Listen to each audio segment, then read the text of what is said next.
জরুরি ভিডিও বার্তায় ফলাফল নিয়ে বিজেপির প্ল্যান ফাঁস করলেন মমতা। কলকাতার বিজেপি অফিসের বাইরে উৎসব শুরু, এগিয়ে বড় ব্যবধানে। সন্ধ্যার মধ্যেই 7 জেলায় 60 কিলোমিটার বেগে ঝড় ও বজ্রবৃষ্টির শঙ্কা। 535টি নিদর্শন তালিকাভুক্ত করে কাজ করছে সংস্কৃতি মন্ত্রণালয়। ইরানের 14 প্রস্তাব, 30 দিনের মধ্যে যুদ্ধ শেষের আহ্বান। হামজাকে দলে নেওয়ার বিষয়ে স্পষ্ট বার্তা বার্সেলোনার।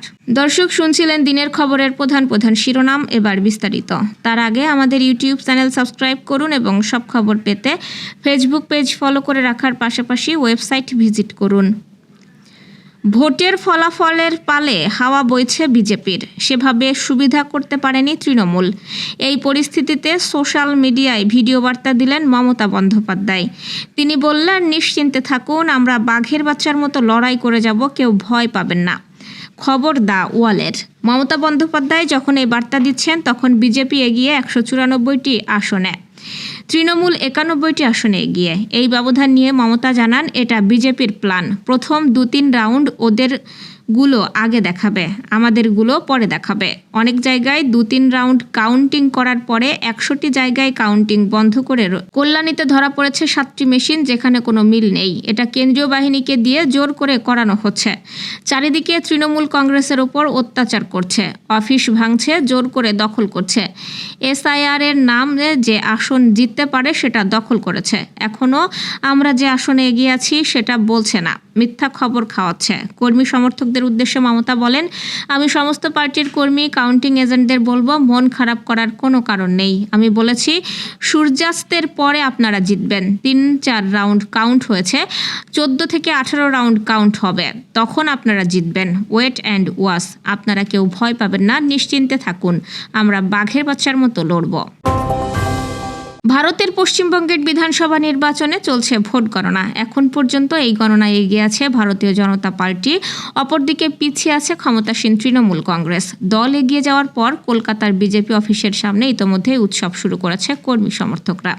বার্তা সংস্থা NANI এর প্রকাশিত একটি ভিডিও বার্তাতে দেখা গেছে, বিজেপির নেতাকর্মীরা একে অপরের শরীরে রং মেখে দিচ্ছে এবং মিষ্টি মুখ করাচ্ছে। পশ্চিমবঙ্গের বিধানসভায় আসন রয়েছে 294টি। এর মধ্যে একটি আসনে পুনরায় ভোট গ্রহণের সিদ্ধান্ত নেওয়া হয়েছে, ফলে আজ 293টি আসনের ফলাফল প্রকাশ করা হবে। যদি কোনো দল এককভাবে 148টি আসন জিততে পারে তাহলে তারা সরকার গঠন করতে পারবে। প্রথম পর্যায়ে গণনা হচ্ছে পোস্টাল ব্যালটের ভোট, তারপর গণনা হবে ইলেকট্রনিক ভোটিং মেশিন বা EVM। আজকের ফলাফল থেকেই নির্ধারিত হবে যে আগামী 5 বছর পশ্চিমবঙ্গের রাজ্য রাজনীতির মূল নিয়ন্ত্রণে থাকবে কাদের কাছে।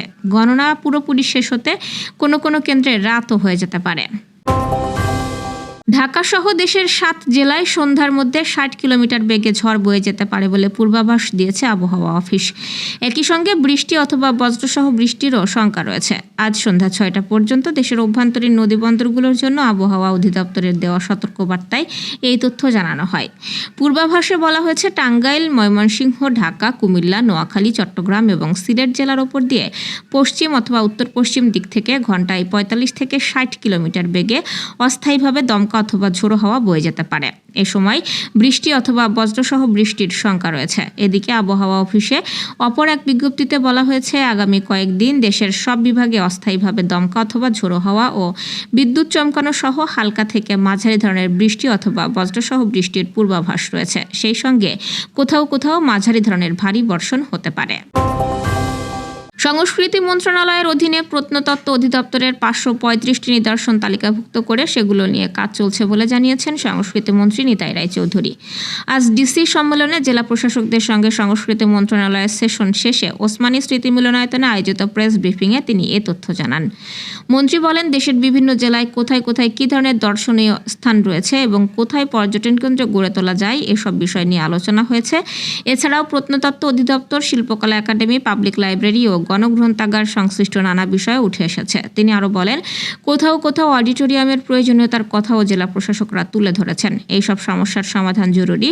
পাশাপাশি প্রাচীন নিদর্শন সংরক্ষণ ও উন্নয়ন নিয়েও আলোচনা হয়েছে। ভবিষ্যতে এই খাতে আরও বিস্তৃত পরিকল্পনা নেওয়া হয়েছে বলেও জানান তিনি।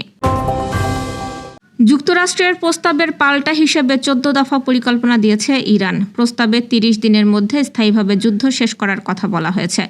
ইরানের সংবাদ সংস্থা তাসনিম নিউজ জানায়, যুক্তরাষ্ট্রের দেওয়া 9 দফা পরিকল্পনার জবাবে এই প্রস্তাব তৈরি করা হয়েছে। এতে যুক্তরাষ্ট্র 2 মাসের যুদ্ধবিরতি চাইলেও তেহরান স্পষ্ট করেছে তারা যুদ্ধ বন্ধের স্থায়ী সমাধান চায়।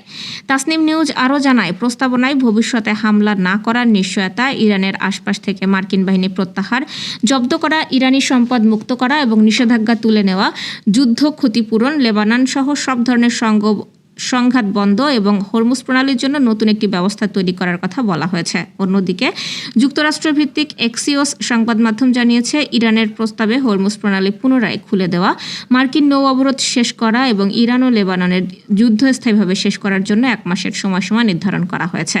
তারা 2টি সূত্রের বরাতে বলেছে, একটি চুক্তি হলে এরপর আরও 1 মাস আলোচনা চালানো হবে যাতে পারমাণবিক কর্মসূচি নিয়ে একটি সমঝোতায় পৌঁছানো যায়। বার্সেলোনার অনূর্ধ্ব 19 দলের দুর্দান্ত পারফরমেন্স দেখিয়ে নতুন করে আলোচনায় উঠে এসেছেন মিশরের হাল্যান্ড খ্যাত তরুণ ফরোয়ার্ড হামজা আবদেল করিম। সর্বশেষ ম্যাচে হ্যাটট্রিক করে নিজের সামর্থ্যের শক্ত বার্তা দিয়েছেন তিনি। এরই মধ্যে তার 3টি গোলই এসেছে নিখুঁত হেড থেকে। কোচ পল প্লানার্সের অধীনে স্প্যানিশ যুবলীগের শেষ রাউন্ডে বার্সেলোনার অনূর্ধ্ব 19 দল মন্টে কার্লোকে 9-0 গোলের বড় ব্যবধানে হারিয়েছে। আগেই লিগ শিরোপা নিশ্চিত করা কাতালানদের এখন লক্ষ্য চ্যাম্পিয়ন্স কাপ জেতা। আল আহালি থেকে ধারে বার্সেলোনায় যোগ দেওয়া হামজা মৌসুম শেষে 20 লাখ ইউরোর বিনিময়ে স্থায়ীভাবে দলে ফেরানোর সুযোগ পাচ্ছে ক্লাবটি। যদিও শুরুতে প্রশাসনিক জটিলতা ও ইনজুরির কারণে ছন্দে ফিরতে সময় লেগেছিল, কিন্তু বর্তমানে তিনি দারুণ ফর্মে রয়েছেন। এখন পর্যন্ত তার করা 4টি গোলই এসেছে হেড থেকে, যা তাকে নরওয়েতে তারকা স্ট্রাইকার আর্লিং হল্যান্ডের সঙ্গে তুলনা এনে দিয়েছে। তবে বার্সেলোনা এখনও হামজাকে স্থায়ীভাবে দলে অন্তর্ভুক্ত করার বিষয়ে আনুষ্ঠানিক ঘোষণা দেয়নি। ক্লাবের যুব উন্নয়ন বিভাগ ও লা মাসিয়া একাডেমির মিডিয়া মুখপাত্র পাও কম্পানিয়া জানিয়েছেন, বাইআউট ক্লজ সক্রিয় করার সিদ্ধান্ত হলে তা অফিসিয়াল চ্যানেলের মাধ্যমেই জানানো হবে।